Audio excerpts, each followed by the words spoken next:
Graça e paz. Bom, meu nome é Leidson Oliveira e nesse dia eu vou tratar de um assunto para dar continuidade às profecias de Ezequiel.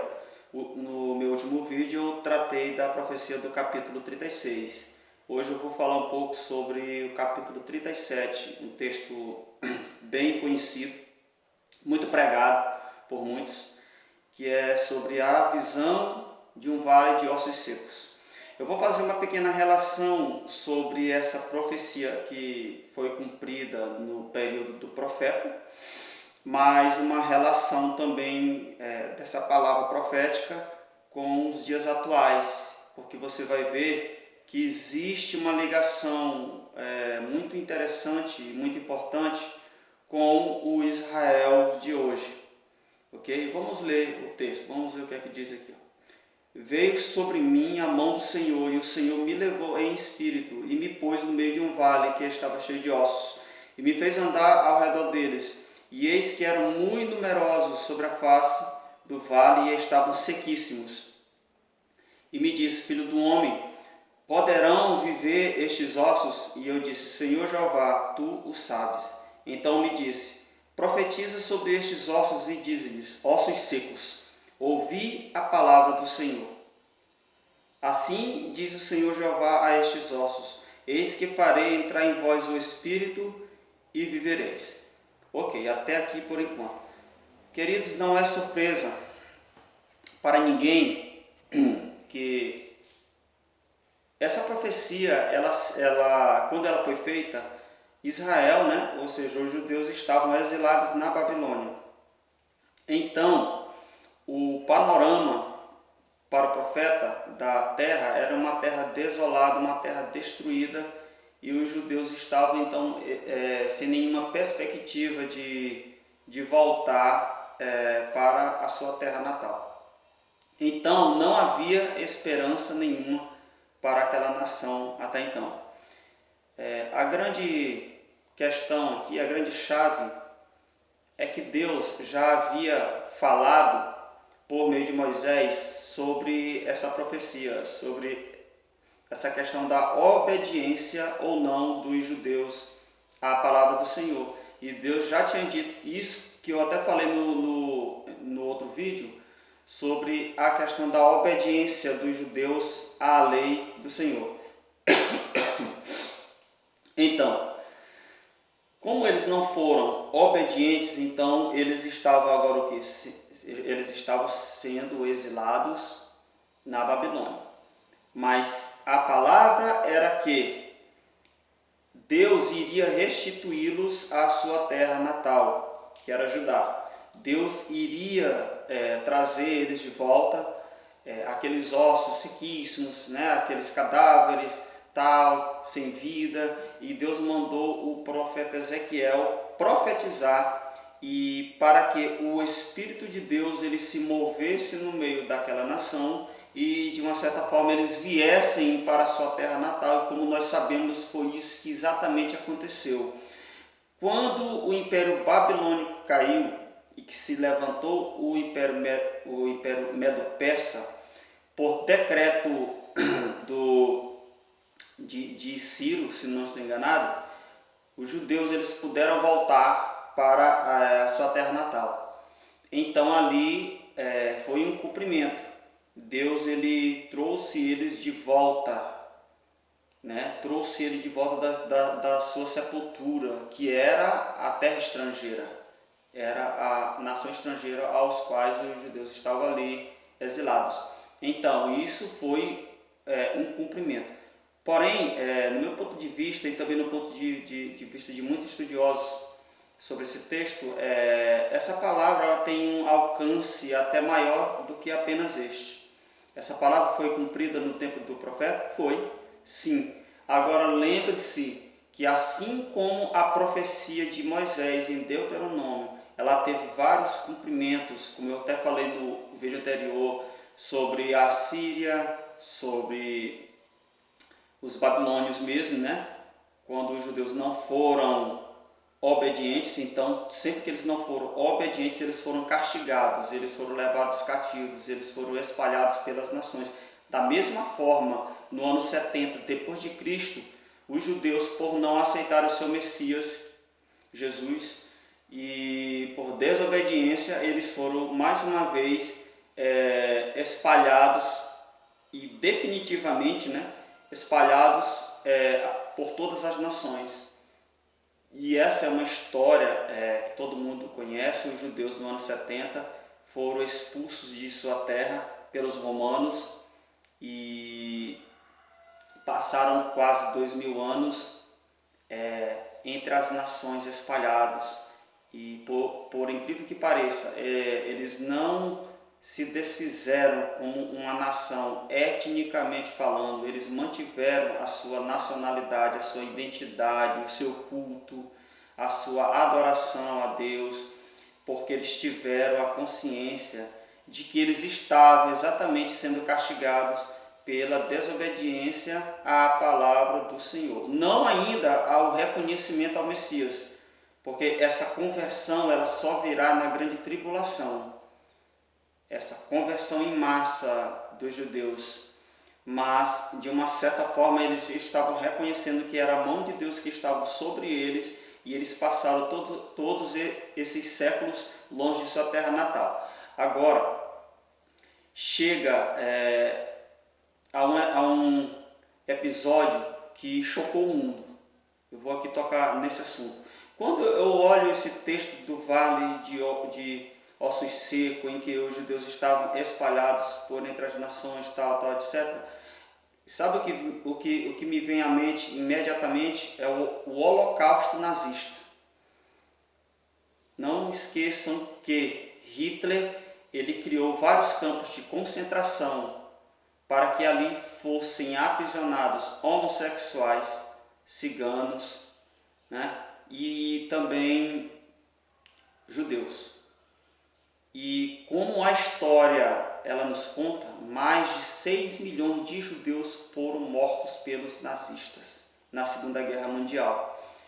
E nós sabemos que quando aquelas imagens foram liberadas para todo mundo, aqueles vídeos e aquelas fotos de judeus esqueléticos, aqueles cadáveres, milhares e milhares de cadáveres amontoados, e esse assunto você pode ver no ensino fundamental, no ensino médio, os livros de história, quando você abre, você vê lá aquelas fotos chocantes, aonde os judeus foram um motivo de assovio, de espanto para todo mundo, fazendo ali então uma alusão, né, à palavra profética de Moisés. O mundo todo se espantou com a situação dos judeus até então. E quando você percebe que muitos dos judeus foram salvos, mas também ainda esqueléticos, sem nenhuma perspectiva de futuro, de vida, não havia nenhuma expectativa boa para aqueles judeus, mesmo eles sendo libertos. E também lembrando que muitos dos que foram salvos ainda depois ainda morreram devido à fragilidade dos seus corpos, de tão sequíssimos que eles estavam quando eles foram achados. Então, querido, o que era aquilo dali? Um vale de ossos secos. Eu consigo ver um alcance dessa palavra do profeta Ezequiel exatamente nesse fato histórico aí. Porque os judeus estavam espalhados, eles estavam espalhados nas suas sepulturas, que eram as nações. As nações que não eram as delas. E lembre-se, quase 2000 anos fora de sua terra natal. Um povo sem nenhuma perspectiva. Então o que foi que houve um ano depois? A ONU, vendo a grave situação dos judeus, ela decreta, né, o renascimento do Estado judeu, do Estado de Israel, fazendo com que os judeus do mundo todo retornassem, saíssem de suas sepulturas e voltassem agora para a sua terra. E até hoje os judeus eles voltam para Israel. Hoje eles têm uma pátria, hoje eles têm uma terra já há 70 anos que eles voltaram. Então, isso é o cumprimento dessa palavra de Ezequiel também. Eu consigo ver esse alcance profético quando eu leio esse texto. É difícil não associar ao holocausto e também a volta deles à sua terra. No versículo 10 em diante fala assim, ó, e profetizei como ele me deu ordem. Então o Espírito entrou neles e viveram e se puseram em pé um grande exército em extremo. Não se esqueçam que um dos maiores exércitos, ou o mais bem preparado exército militar do mundo, é o exército israelense. Isso é notório. Então me diz, filho do homem, estes ossos são toda a casa de Israel. Eis que dizem, os nossos ossos se secaram e pereceu a nossa esperança, nós estamos cortados. Portanto, profetiza e diz-lhes, assim diz o Senhor Jeová, eis que eu abrirei as vossas sepulturas, que são as nações, né? Ó povo meu, e vos trarei à terra de Israel.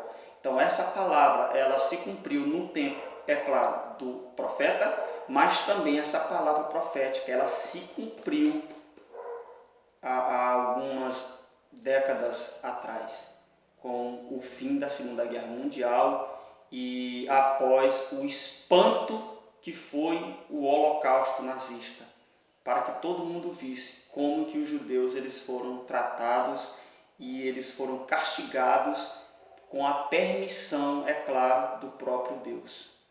Hoje eles estão em sua terra, os ossos eles voltaram a ter nervos e o Espírito entrou neles. Então hoje você tem uma nação. Depois que os 4 ventos do céu sopraram, e o que é que isso quer dizer? A agitação das nações em torno de Israel. Lembre-se que em Zacarias diz que no final dos tempos Deus iria fazer de Jerusalém uma taça de tontear para todas as nações ao redor da terra. Não existe assunto que mais dá dor de cabeça na ONU do que Israel e a quem pertence Jerusalém.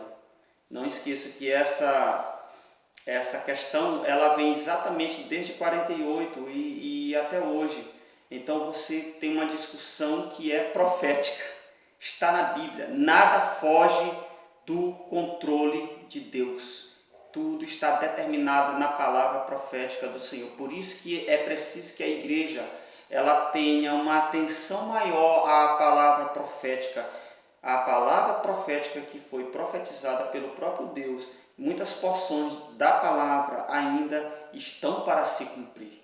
Existem muitas profecias relacionadas à nação de Israel e é para eles que a igreja deve olhar, porque eles são o termômetro da profecia bíblica. Israel. Então o que eu li aqui foi mais uma palavra profética espantosa. O próximo vídeo que eu irei fazer é com relação ao capítulo 38, que dá seguimento inclusive à história e à profecia do capítulo 36 e 37. Que esses dois capítulos falam da volta de Israel à sua terra. E no capítulo 38 fala já da invasão de Gog, que se dará na grande tribulação, da invasão de Gog à terra de Israel, a uma terra que estava agora em paz, depois de muito tempo terem sofrido com a espada, com a guerra, tal, etc. Isso está no capítulo 38. Então ele fala lá que depois de muito tempo aquela terra estava agora em paz. O que é que ele está querendo dizer? Que Israel depois de 2000 anos estava agora em sua terra, mas que agora também estava sofrendo uma invasão de Gog e sua coalizão islâmica. Isso é assunto para o próximo vídeo. Ok, gente? Então, para que vocês venham entender a importância da palavra profética para a igreja nos dias de hoje. Que Deus abençoe a sua vida, né? Qualquer dúvida você pode escrever nos comentários e curta esse vídeo, compartilhe nas redes sociais e mostre para os seus pastores, para os seus irmãos, para que as igrejas venham ser abençoadas pela palavra do Senhor. Em nome de Jesus. Deus abençoe a todos e que o Senhor venha nos dar graça e venha nos dar o discernimento correto da sua palavra, que é santa e bendita eternamente. Então que Deus abençoe em nome de Jesus. Amém.